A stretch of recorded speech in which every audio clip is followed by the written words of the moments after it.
Hi friends, this is Madhavi Narasimha. Welcome to my channel. ఈరోజు ఈ వీడియోలో మనం బీరకాయలు కూర వండుకున్నప్పుడు ఇలా తొక్కననేది తీస్తాం కదండి. ఆ తొక్కతో రుచికరమైన పచ్చడి చేసి చూపిస్తాను. వీడియో మరీ లెంతీ లేకుండా షార్ట్ వీడియో అండి, చూసేయండి.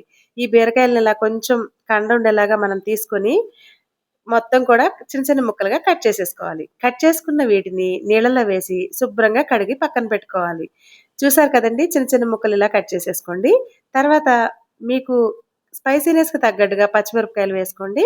మేము నార్మల్‌గానే కారం కొంచెం ఎక్కువే తింటాము. పచ్చిమిరపకాయలను ఇలా విరిచి వేసుకున్నామంటే గనక వేయించినప్పుడు మనకి చిట్లకుండా ఉంటాయన్నమాట. ఆల్మోస్ట్ ఒక గిన్నె ముక్కలకి నేను హాఫ్ గిన్నె పచ్చిమిరపకాయలు తీసుకున్నాను. అవి కొంచెం కారం తక్కువే ఉంటాయి. తెల్ల మిరపకాయలు తెలుసు కదా మీకు. అదే నల్లవైతే ఇన్ని వేయకూడదండి, తక్కువ వేసుకోవాలి.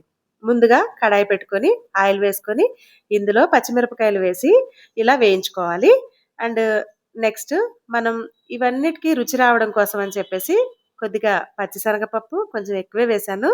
ఆవాలు అండ్ మినపప్పు, నెక్స్ట్ దీంట్లో మంచిగా వేయించుకోవాలన్నమాట. కొద్దిగా పల్లీలు కూడా వేసుకోవాలండి. పల్లీలు వేస్తే రుచి చాలా బాగుంటుంది.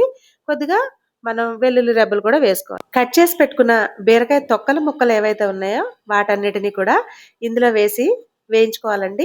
మగ్గబెట్టేసి ఉంచామనుకోండి మంచిగా వేగుతాయి అన్నమాట. చూసారు కదా, ఇలా మగ్గించుకున్నట్టుగా వేయించుకుంటే రుచి బాగుంటుంది. ఇప్పుడు ఇందులోకి కొద్దిగా సాల్ట్ వేసుకొని అండ్ కొన్ని మనం వేయించుకున్న పచ్చిమిరపకాయలు ఏవైతే ఉన్నాయో వాటిని కూడా ఇందులో కలిపేసి ఒక 10 నిమిషాల పాటు పక్కన పెడితే చల్లారిపోతాయి. మనం దీన్ని ఇంకా మిక్సీ పట్టుకోవడమే. నేను మిక్సీ పట్టేటప్పుడు పచ్చడిలో చింతపండు పేస్ట్ వేసానన్నమాట. చింతపండు కూడా వేసుకోవచ్చు. ఆ వీడియో క్లిప్ అనేది మిస్ అయింది. మిక్సీ వేరే దగ్గర ఉండడం వల్ల. మీరైతే చింతపండు ఒక 2 స్పూన్లు వేసుకోండి. పేస్ట్ అయితే 2 స్పూన్లు, లేదంటే ఒక చిన్న సైజు నిమ్మకాయ అంత. అండ్ ఇదంతా మనం మిక్సీ పట్టుకుని ఒక గిన్నెలోకి తీసుకున్న తర్వాత కడాయిలో మళ్ళీ కొద్దిగా ఆయిల్ వేసుకొని నేను అదే కడాయి తీసుకున్నాను.